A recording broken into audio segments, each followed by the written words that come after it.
cette musique-là à ce message et rencontrer le Sauveur. Donc, le truc, oui, c'est ça. Sur YouTube, vous tapez Simon Peuple 714. Simon Peuple, c'est mon nom d'artiste.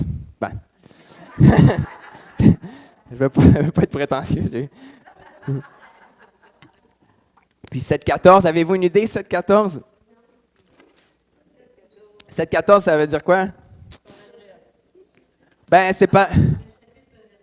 Oui. Si mon peuple sur qui est invoqué mon nom, lui prie et cherche ma face. 2 Chroniques 7,14.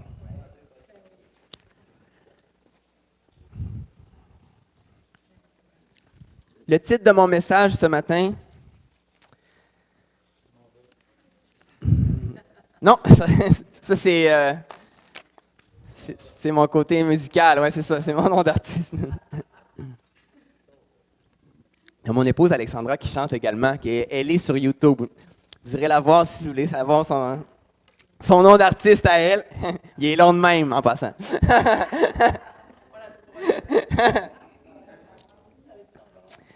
La grâce de Dieu.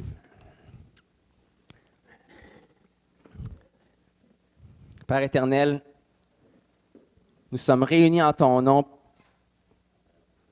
à cause de ta grâce. Et je te prie d'être avec moi pour faire honneur à ce message que tu as déposé dans mon cœur pour le Centre chrétien du Lac-Saint-Jean-Est, Seigneur, cette assemblée que tu aimes, que tu conduis, que tu construis, Seigneur. Sois avec chacun de nous pour qu'on soit également réceptif à ce que tu veux nous enseigner. Dans le nom précieux de Jésus, ton Fils. Amen. La Bible n'est pas la parole de Dieu, disait le prédicateur invité. Elle contient la parole de Dieu. J'ai fait la même expression que vous quand j'ai entendu ces mots-là de la bouche du prédicateur. Et rassure-moi, rassure-toi.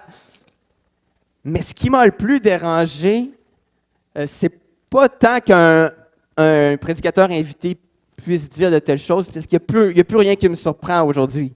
Mais c'était de voir les frères et sœurs dans l'assemblée boire ces paroles. Lorsqu'il a dit « La Bible n'est pas la parole de Dieu ». Dans une église de Pentecôte. Et je me rappelle fort bien, l'interprète qui traduisait ces paroles en français, c'était le pasteur Dominique Courlin, qui est pauvre pasteur Dominique. Il est tellement un homme consacré à la parole de Dieu, un homme qui cherche toujours à prêcher la parole sans en dévier. Et là, dans son rôle d'interprète, il était obligé, il a dû avoir de la misère à sortir ces mots-là de sa bouche en français, de dire la Bible n'est pas la parole de Dieu. Et je suis sûr que si on lui en reparlait aujourd'hui. D'ailleurs, il m'a dit qu'il ne voulait plus traduire, que c'était fini. Il prêche encore dans les assemblées. Il est peut-être déjà venu prêcher ici, le pasteur Dominique Courlin, mais il ne veut plus traduire. Puis peut-être que ça a été une des expériences qui l'a découragé, j'ose le croire. Honnêtement, je n'aurais pas voulu être à sa place, parce que son travail, c'était de traduire mot pour mot. Mais comme je vous dis, ce qui m'a troublé, c'est que lorsque le prédicateur invité a prononcé ces paroles, les gens continuaient de dire « Amen, Amen ».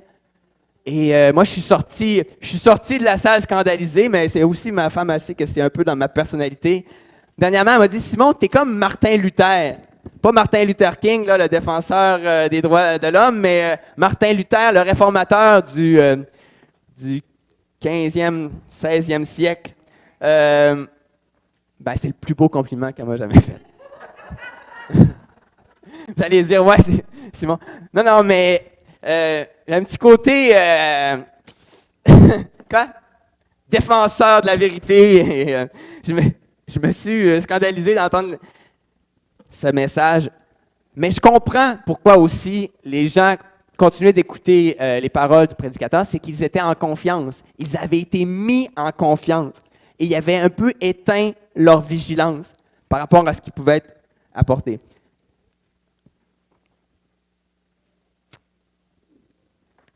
Première diapo.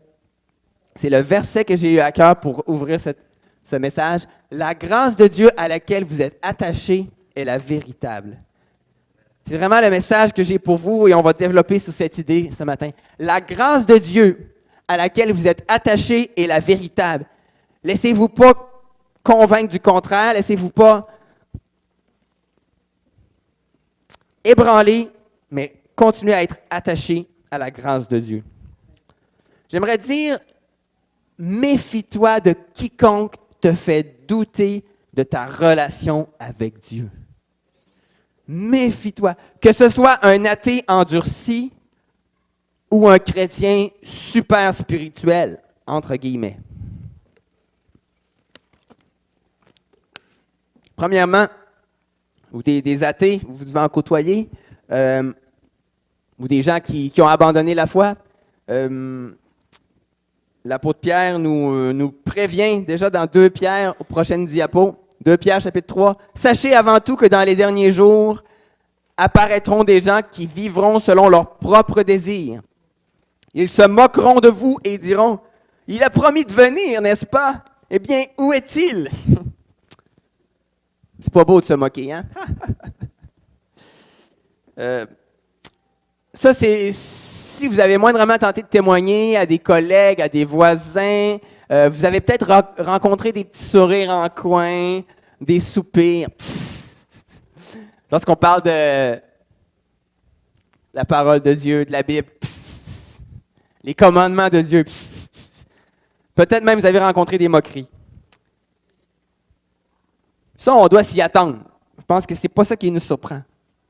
Mais Simon, tu parlais aussi d'un type de chrétien qui peut nous faire douter de notre relation avec Dieu. Comment? Comment c'est possible? J'ai quelques exemples de ma vie personnelle. Ma mère, il y a plusieurs années, avant d'être réunie avec le Seigneur en 2005, ma mère avait, par le biais d'une amie, écouté une conférence sur DVD et qui disait qu'il n'y avait qu'une seule traduction de la Bible qui était fiable. Toutes vos traductions, là, vous pouvez mettre ça dans les vidanges, là, c'est des traductions qui ont été trafiquées par les hommes, ça a été manipulé, puis il y a des fausses doctrines qui sont insérées là-dedans. Il y avait une seule traduction, puis ma mère, elle a cru ça, elle a trouvé ça très convaincant comme présentation, surtout que c'était une amie de confiance, hein? On parle encore de confiance, elle était en confiance. Une amie qui lui avait transmis cette information-là, je pense même qu'une amie qui travaillait dans un collège biblique, de mémoire. Alors, on n'a pas jeté nos autres Bibles, on les a mis dans la poussière, puis elle nous a tout acheté la traduction officielle de la Bible. Je vous donne, pas 100 piastres, combien je pourrais donner, là? 10 piastres si vous devinez. Oh non, mais là, je dois 10 piastres à donner. King James en anglais, oui, mais en français, c'est la Osterwald. Combien ils lisent la Osterwald ici? C'est une belle Bible en passant. Je l'ai encore chez nous, mais c'est dans un vieux français, OK? À l'époque, j'étais jeune adulte, j'avais peut-être 18, 19 ans là, quand ma mère a été convaincue, a eu une conviction. Et là, on devait tout, moi et mes frères qui étaient adolescents, on devait lire la Bible dans un vieux français à ce moment-là. Pourquoi? Pas parce que ma mère, elle n'avait pas de relation avec le Seigneur. Ma mère avait une relation vivante avec Dieu. Et c'est grâce à elle là, que j'ai reçu l'Évangile. Elle était un témoin formidable dans ma vie. Mais quelqu'un a réussi à la faire douter que sa relation avec Dieu n'était pas tout à fait correcte. Parce qu'elle avait des influences qui venaient d'autres traductions de la Bible. Quelqu'un avait réussi à la faire douter, puis ça avait été assez convaincant pour elle pour faire un changement assez dramatique. Un autre témoignage plus près maintenant, un ami que j'ai accompagné vers le Seigneur. C'était un jeune homme qui fréquentait la soupe populaire où j'ai œuvré pendant des années, Café Rencontre du centre-ville. J'ai travaillé 15 ans avec les personnes de la rue, personnes marginalisées. On offrait des repas chauds On offrait la parole de Dieu également. Puis j'avais créé un lien d'amitié avec ce jeune homme-là. Je l'avais invité à jouer au ping-pong, puis moi et mon épouse et moi, on l'avait eu à cœur. Et il était dans des gros problèmes de consommation, de prostitution, de délinquance, de détention, période de détention, de probation. Il était vraiment là, il avait un gros bagage, un gros passé.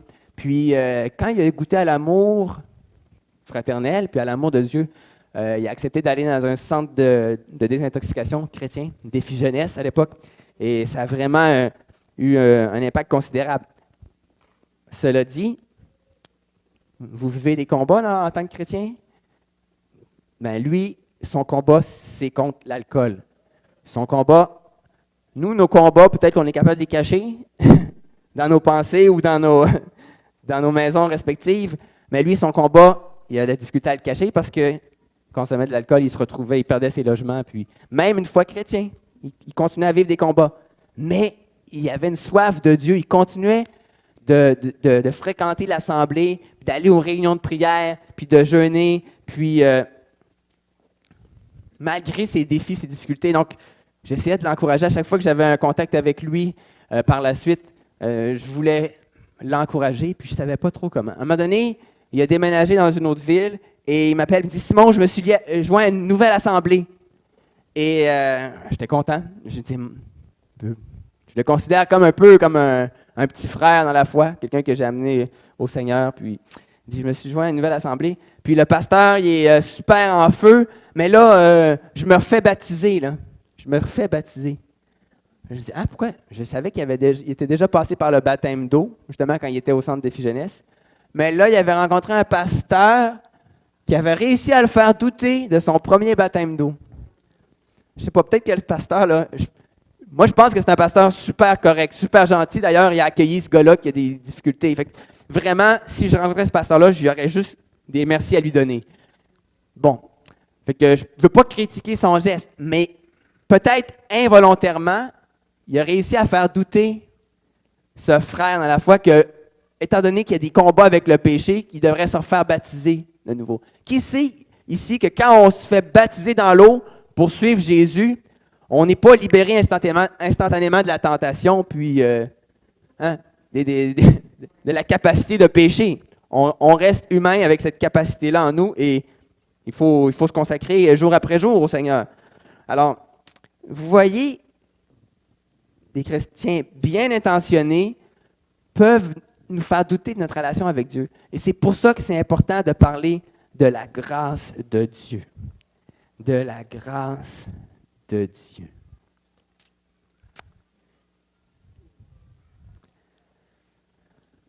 Dans 1 Pierre, chapitre 1, versets 3 à 5, Pierre nous dit « Béni soit le Dieu et Père de notre Seigneur Jésus-Christ, qui, selon sa grande compassion, nous a fait naître de nouveau par la résurrection de Jésus-Christ d'entre les morts, pour une espérance vivante, pour un héritage impérissable, sans souillure, inaltérable, qui vous est réservé dans les cieux, à vous qui êtes gardés par la puissance de Dieu, au moyen de la foi, pour un salut prêt à être révélé dans les derniers temps. » Il y a deux choses sur lesquelles je vais attirer votre attention ici. Est-ce que vous avez vécu cette expérience-là que Pierre décrit comme la nouvelle naissance? Dieu le Père nous a fait naître de nouveau. Ça, c'est une expérience que chacun doit vivre pour soi-même. Quand même que nos parents, de notre jeune âge, peuvent nous avoir fait baptiser à l'Église, peuvent nous avoir inscrits à des cours d'éducation religieuse, peuvent nous avoir même amenés à l'Église de Pentecôte, nous avoir acheté une Bible. Si nous n'avons pas vécu cette nouvelle naissance, eh bien, on n'a pas encore la relation père-fils avec Dieu, père-fille, que le Seigneur veut tellement qu'on ait avec lui. Et cette nouvelle naissance ne peut pas vous l'imposer, on peut simplement vous présenter Jésus, mort sur la croix pour vos péchés. J'ai pleinement conscience que ça a été, entre autres, le thème de vos études pendant la semaine de jeûne et prière. Et ça demeure le centre de notre foi. Jésus, Fils de Dieu, mort pour mes péchés, pour tes péchés, mon frère, ma soeur, afin que tu puisses avoir la vie sauve en te repentant. Amen. Donc, il y a cette bénédiction présente. Ça, c'est accessible à chacun d'entre nous. La nouvelle naissance, c'est accessible. C'est une bénédiction présente. Il y a un moment où ça arrive dans ta vie, il y a un processus et tu nais de l'Esprit. La première naissance, j'ai de la tristesse de vous annoncer que notre première naissance, on était condamnés par notre première naissance. Le petit bébé, il naît pour mourir. Notre première naissance, oui, c'est une grande joie, mais c'est aussi la dure réalité que la vie terrestre est éphémère, est temporaire. Mais notre deuxième naissance fait en sorte qu'on est régénéré. Le mot « naître de nouveau », c'est un mot dans le texte original qui veut dire « régénérer ». Et Dieu opère une purification intérieure. Notre nouvelle naissance, on a été régénéré, puis Dieu opère une purification intérieure. Au chapitre 1, verset 23 du même passage, ça nous est décrit, cette purification intérieure que Dieu opère lors de la nouvelle naissance. C'est un début. Ce n'est pas une purification complète, instantanée, parfaite, mais il y a un travail de purification qui commence à ce moment-là. Donc ça, c'est la bénédiction présente. Mais j'attire aussi votre attention sur le fait qu'il y a une espérance vivante. Donc, on est né de nouveau pour une espérance vivante. Qui dit espérance, dit quelque chose à venir. L'espérance vivante regarde vers l'avenir. Quelque chose qui nous est réservé. C'est une promesse à venir. Mais si on n'avait pas d'espérance, j'en ai fait mention, on est destiné à mourir, à la corruption, aux infections, à la mort. Mais la vie que Dieu nous réserve, et c'est ça notre espérance, c'est celle d'un corps impérissable, immunisé, inaltérable et permanent. Mais si vous êtes comme moi, vous savez que ce n'est pas notre réalité ici-bas. Notre corps, malheureusement, n'est pas impérissable, immunisé. Oui, parfois immunisé, mais on n'entrera pas dans le débat de la vaccination. Inaltérable. On sait que notre corps n'est pas inaltérable et que notre corps n'est pas permanent. Ouais. Ma femme, il y a quelques jours, m'a posé la question qu'aucun homme ne devrait jamais se faire poser. Elle a dit, « Simon, est-ce que tu trouves que je vieillis bien? »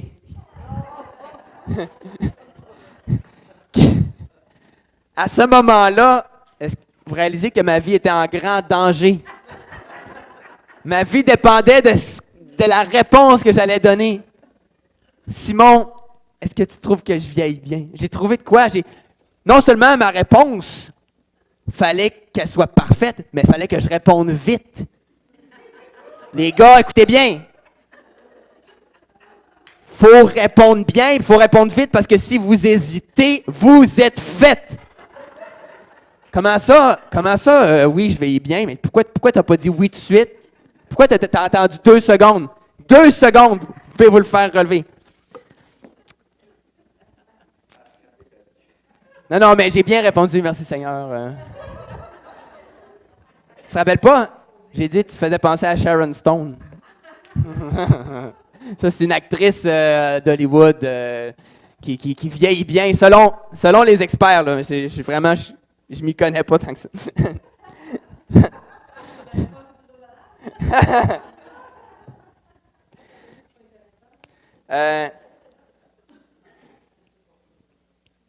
Notre corps n'est pas inaltérable, notre corps n'est pas permanent, notre vie ici, et c'est ce que Pierre souligne. Et il nous dirige vers une espérance à venir.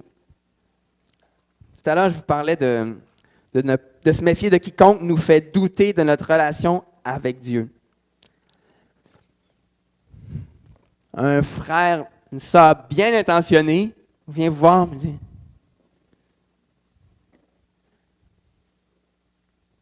Quand tu pries, est-ce que tu entends la voix de Dieu? » Quoi?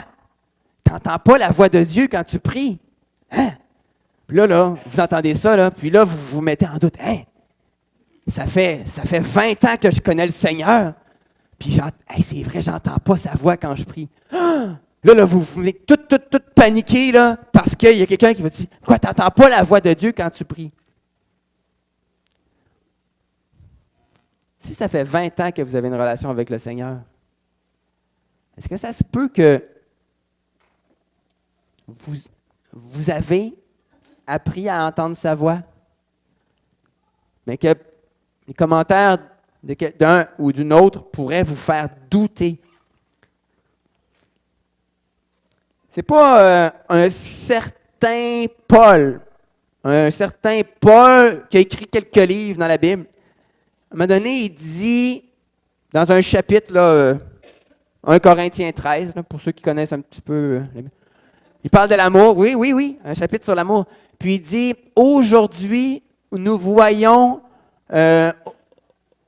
au moyen d'un miroir, d'une manière obscure. Fait qu'il dit, moi, aujourd'hui, là, je vois les réalités célestes, je vois la face de Dieu comme au moyen d'un miroir, d'une manière obscure. Puis là, quelqu'un va venir vous voir et me dire, quoi, tu ne vois pas la face de Dieu quand tu pries? Que lui, quand il prie, ou elle, quand elle prie, elle voit vraiment Dieu en 3 dimensions, là. C'est vous qui êtes dépassés, là, qui êtes sur l'ancienne technologie. Mais je vous dis ça, on en rit, mais c'est vrai. Des frères et sœurs, des fois, par la parole, vont nous faire douter de notre relation avec Dieu. Et c'est personnel. Vous entendez la voix de Dieu, vous avez votre relation, et oui, ça se perfectionne. Ça se perfectionne dans le temps, dans l'intimité avec le Père, par l'œuvre du Saint-Esprit. Mais il y a des bénédictions qui sont à venir. On est sauvé, on est né de nouveau, on est régénéré, mais on a une espérance vivante. Ça veut dire qu'on regarde aussi vers l'avenir. On n'a pas tout de suite maintenant. Ma belle-mère avait une habitude assez particulière que je n'arrivais pas à comprendre. Des fois, elle avait la prévoyance d'acheter les cadeaux d'anniversaire de ses enfants à l'avance ou de faire son magasinage de Noël à l'avance. C'est super. Mais elle ramenait les cadeaux à la maison, puis elle était tellement contente, elle avait tellement hâte, fait qu'elle leur donnait leurs cadeaux tout de suite. Elle les achète à l'avance, elle leur donne tout de suite. C'est-tu vrai ou c'est pas vrai? Elle était tellement contente, mais c'est pas les enfants qui on veut nos cadeaux, on veut nos cadeaux. Non, c'était pas ses enfants qui insistaient. C'est elle qui était tellement fière de son achat. Ben là, achète-le pas à l'avance d'abord. Mais savez-vous quoi, j'ai réfléchi à ça, puis l'Évangile nous laisse croire que Dieu se sent comme ça envers nous. Il a tellement hâte de nous bénir. À la différence que lui il est capable de se retenir. Il est capable de se retenir. Il va déverser sur nous, mais à juste mesure, oui. Il y a une bénédiction finale, il y a une espérance vivante qui nous revient pour l'avenir. Dieu ne nous donne pas tout de suite. Peut-être qu'on ne serait pas capable. Peut-être qu'on, je ne sais pas, on arrêterait de vivre. Rappelez-vous, Moïse, il demande, Seigneur, fais-moi voir ta gloire. Je vais passer, puis je vais te couvrir, puis tu vas pouvoir voir mon dos. Ça a été vraiment glorieux, là. Fait qu'il en a donné juste un petit peu, mais Moïse, il a vu le dos de l'Éternel.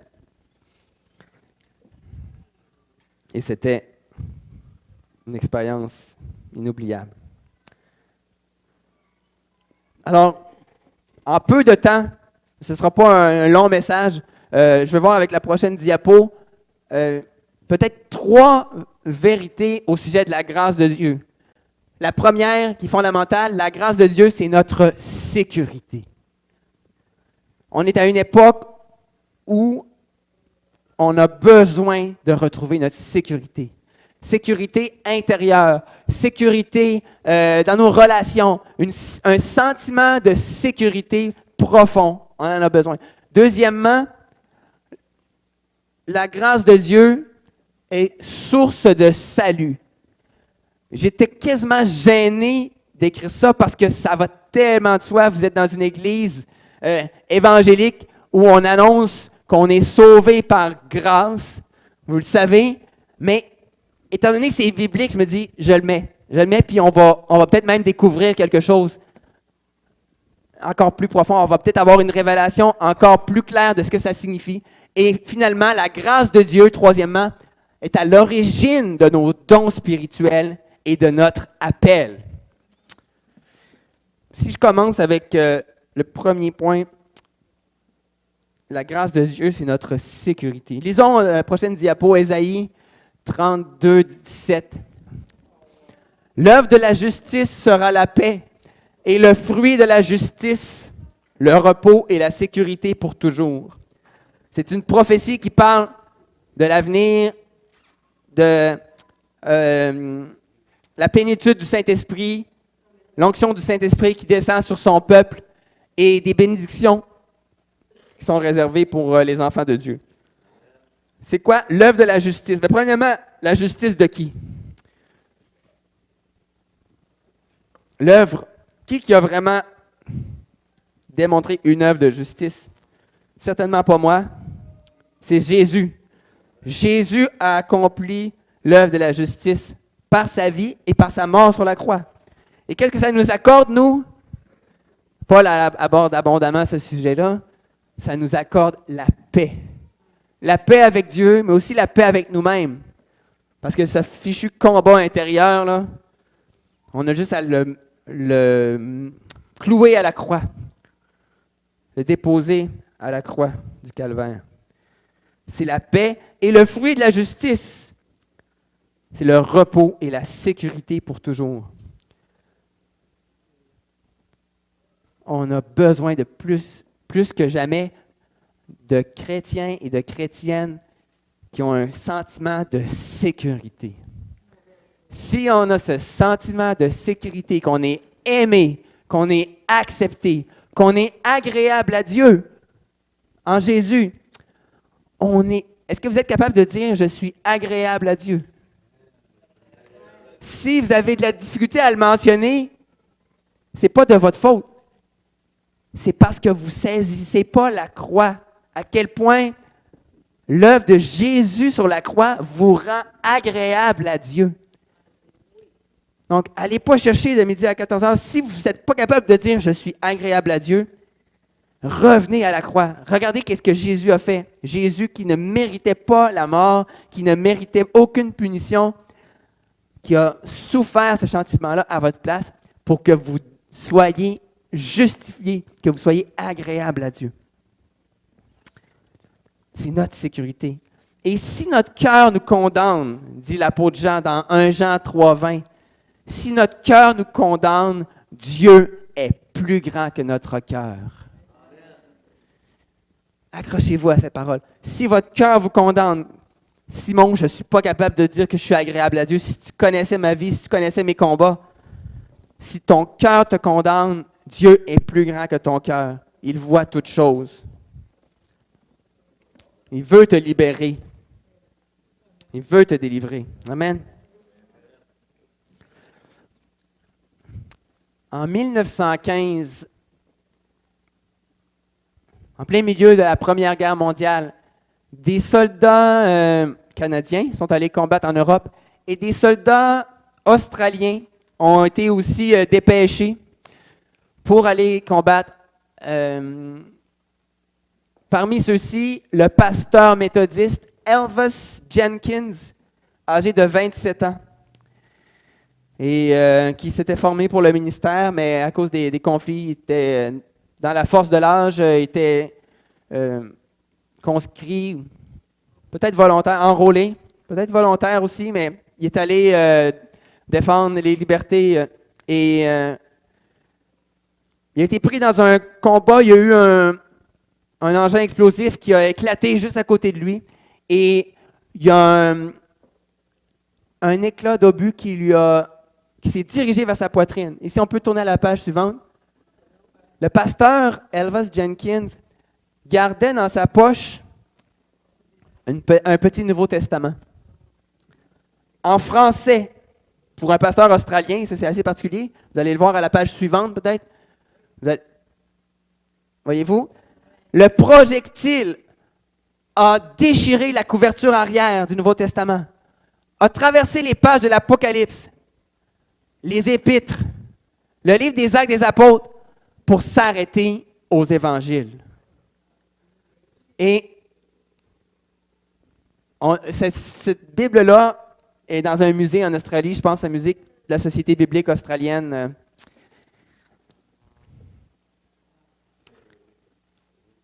Quelques semaines plus tard, le pasteur Jenkins mourait dans d'autres combats. Et la question que je veux vous poser, c'est est-ce que la Bible a sauvé cet homme?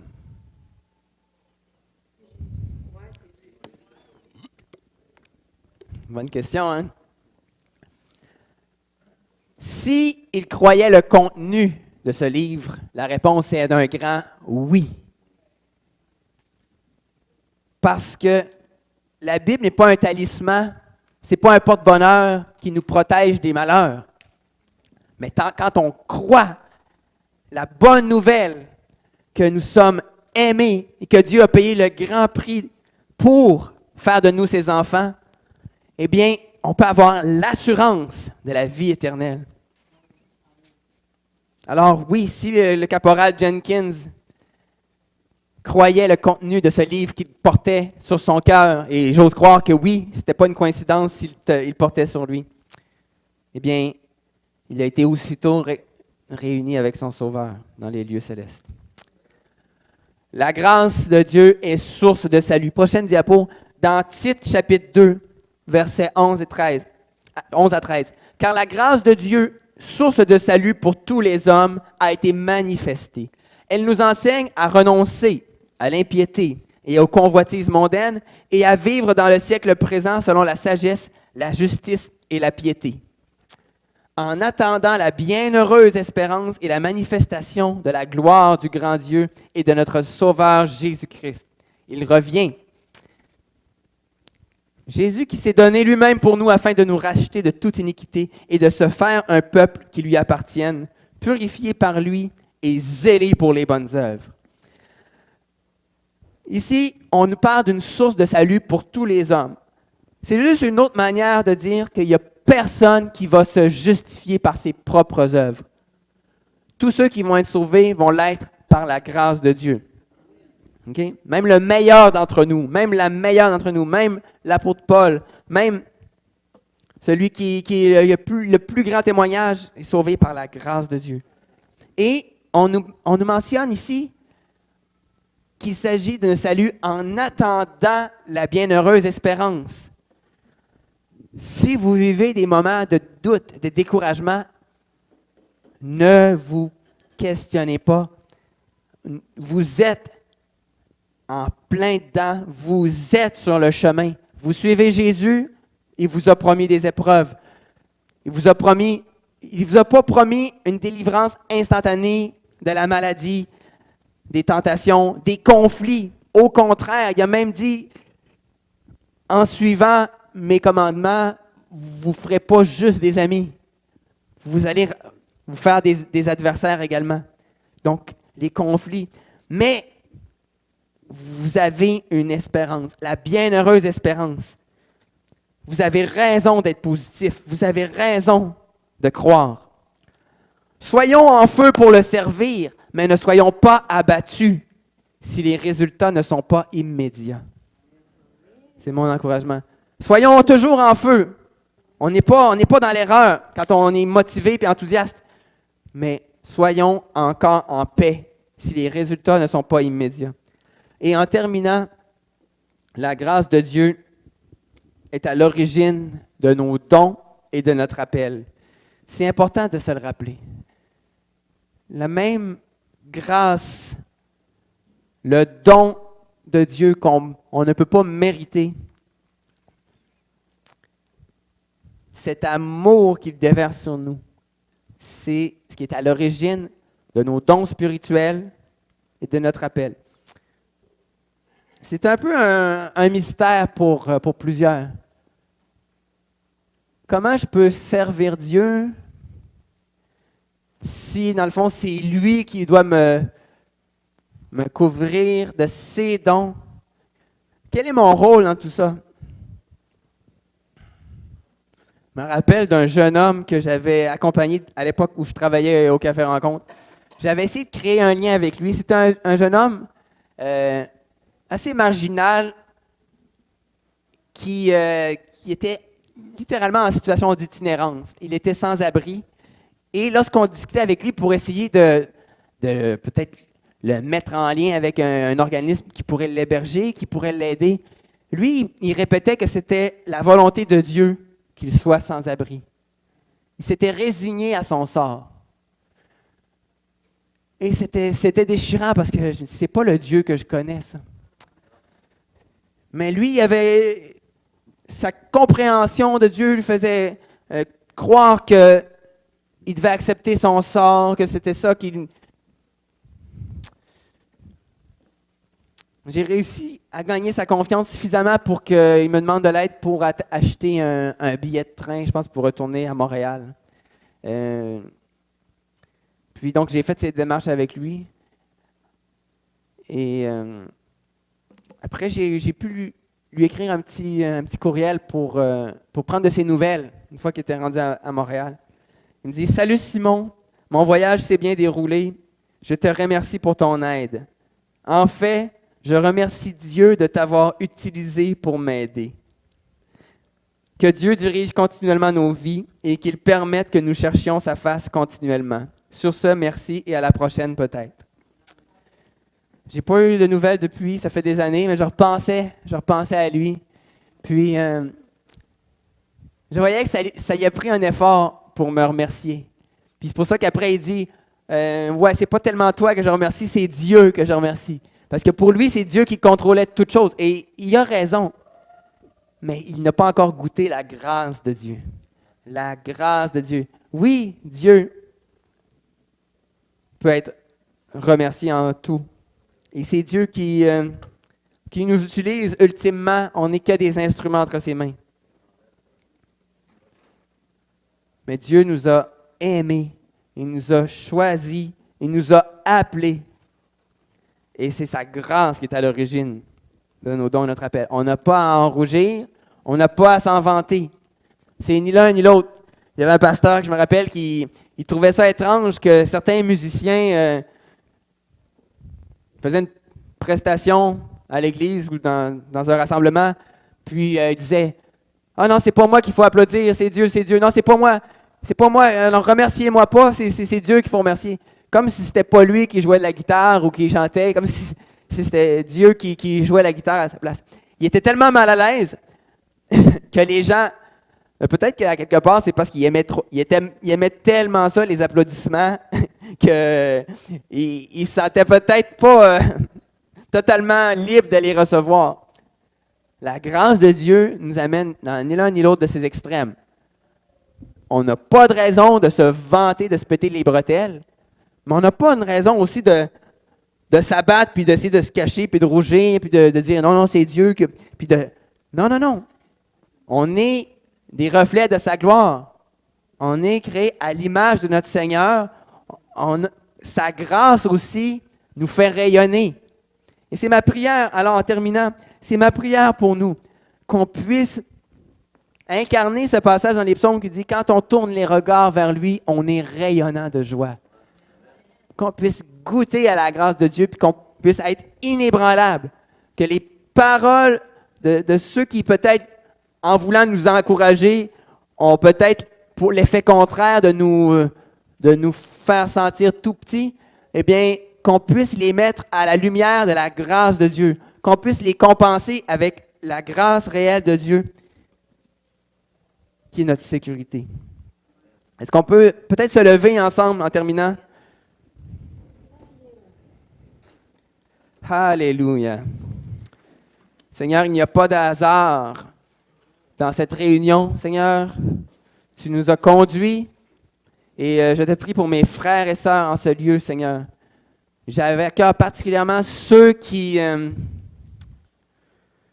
ceux qui aspirent à plus de toi, ceux qui espèrent en toi, qui espèrent une touche de ta part pour être visités par ton Saint-Esprit, Seigneur. Alléluia.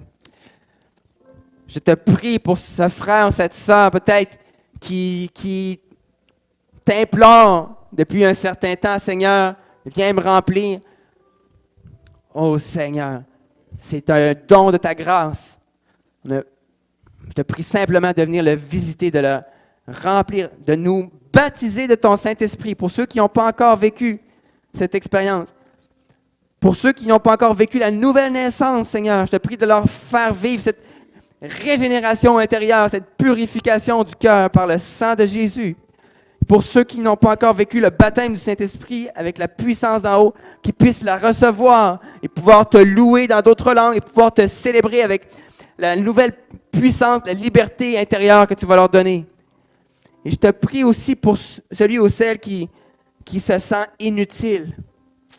Peut-être qu'il y a quelqu'un ici qui se sent inutile dans l'Église, dans l'œuvre de Dieu. Tu te sens inutile dans le royaume, tu te dis, je ne sais pas qu'est-ce que je peux apporter. Ça, c'est un mensonge du diable. Premièrement, on est tous inutiles jusqu'à temps que Dieu vienne nous racheter, nous sauver, nous transformer. Mais il n'y a personne ici qui est condamné à être inutile. C'est pas vrai que tu es inutile. Dieu a un appel. Il veut t'accorder un don spirituel pour que tu sois une bénédiction. Tu n'es pas exclu ce matin. Je prie, Seigneur, pour ce frère, cette sœur qui peut-être cherche sa place dans ta maison, dans ton royaume. Je te prie de lui accorder ce don. Et je ne sais pas combien de temps il nous reste. Si vous êtes d'accord avec moi, vous pouvez dire un gros et un grand Amen.